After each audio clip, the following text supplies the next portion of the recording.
ဟိုင်းချစ်တော်ရေမာလာကျက်ဦးချောင်းလေးတွေလှုပ်ရောင်းခြင်းတဲ့လူလေးတွေဆိုရင်ဒီဗီဒီယိုလေးကိုကြော်မသွားနဲ့နော်အဆုံးထိကြည့်ပေးသွားနော်ကျက်ဦးချောင်းကြီးဟာမမကြီးနဲ့စားရတာအရသာမရှိဘူးအဲ့လိုမျိုးလေးဖြစ်နေတယ်ဆိုရင်ဝမ်ကအရသာရှိရှိလေးနဲ့စားလို့ကောင်းတဲ့နီးလေးတစ်နီးကိုဝမ်ကလှုပ်ပြပေးမှဖြစ်တဲ့အတွက်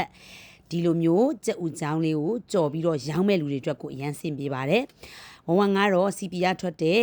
ဒီကျက်ဦးချောင်းလေးကိုသုံးပါတယ်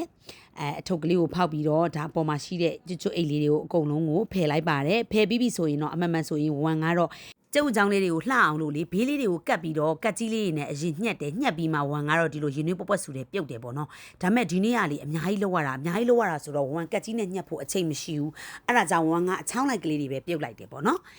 ဒါအချောင်းလိုက်ကလေးတွေကိုခဏပြုတ်လိုက်တယ်ဒီလိုပွားတက်လာတာပေါ့နော်သူကပြုတ်လိုက်တဲ့အချိန်သူ့မှာပါတဲ့အနံ့တွေအကုန်လုံးထွက်သွားတာပေါ့နော်ပြီးရင်ပြုတ်တဲ့ရေလေးတွေကိုဝမ်ကဒုတ်ကလေးပါတစ်ခါတည်းပြုတ်ထားလိုက်တယ်အနံ့လေးပျောက်သွားအောင်လို့ပေါ့နော်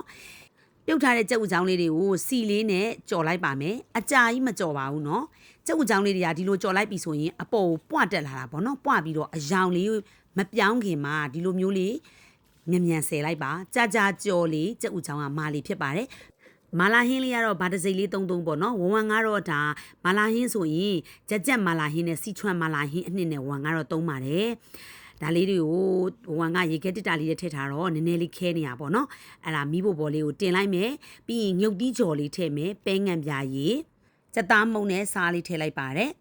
ပွက်လေးဆူလာပြီဆိုရင်တော့အပေါ်ကနေစက်သွန်မိန်လေးပါထည့်လိုက်မယ်ပေါ့နော်ဒါဆိုရင်တော့မှုေးသွားပြီမာလာရင်အနှစ်ကိုမွဲခြင်းမှုဆိုရင်မြေပဲလေးကြော်ပြီးတော့ထောင်းပါငရုတ်တီးအကျန်းလေးနဲ့ပေါ့နော်အရသာလေးတွေထည့်ပြီးတော့ဒီလိုမျိုးမာလာရင်အနှစ်လေးလုပ်ရင်လည်းရပါတယ်နော်ဝမ်ကတော့ဒါကတော့ ready made ပုံစံလေးကိုအိမ်မှာရှိတာလေးနဲ့ဒီလိုမျိုးလေးလုပ်ပြတာဖြစ်ပါတယ်ကြိုက်တဲ့မာလာရင်အနှစ်သုံးပါပေါ့နော်ဒါပေမဲ့တော့အရသာလေးရှိဖို့တော့အရေးကြီးတာပေါ့နော်ပြီးရင်တော့ခုနကတော့ပြုတ်ထားတဲ့ကြက်ဥချောင်းလေးတွေကိုဝမ်ဒုတ်ကလေးနဲ့ထိုးလိုက်တယ်ဝါးစော်လေးလည်းမနန်တော့ဘူးเนาะဒုတ်ကလေးတွေကဝမ်ကခုနရင်နွေးလေးတွေကိုတေချာလေးပြုတ်ထားတာပေါ့เนาะပြီးရင်အနှစ်ကလေးတွေကိုအကုန်လုံးကျုပ်ချောင်းလေးတွေမှာဒီလိုမျိုးလူလိုက်ပါမယ်အဆက်မစားတဲ့လူတွေကတော့ညုတ်တိကြော်မထင်းနဲ့ပေါ့နော်ဝမ်တို့အင်ကတော့အကုန်လုံးအဆက်စားတယ်ညုတ်တိမပိုင်ရင်ကိုမရဘူးเนาะကဲဒီလိုမျိုးလေးတွေခုကိုစားကျင်စရာလေးเนาะကလေးတွေကအရန်ကြိုက်တာဒီလိုမျိုးလေးတွေလှုပ်ကြွေးရင်လေရောင်းမဲ့လူလေးတွေဆိုရင်ဒီလိုမျိုးလေးဆိုရင်လေကြက်ဥချောင်းကအီပျော့လေးနဲ့လေအရန်ကိုစားကောင်းတာเนาะအဲ့ဒါကြောင့်ဝမ်ကဒီလိုမျိုးလေးလှုပ်ပြတာပါပြီးရင်တော့လီမန်လေးတွေကိုအကုန်လုံးထည့်မယ်ခုနမလာရင်နှစ်တွေကျန်တာတွေကိုအကုန်လုံးဆန်းလိုက်မယ်ပေါ့နော်ဒါက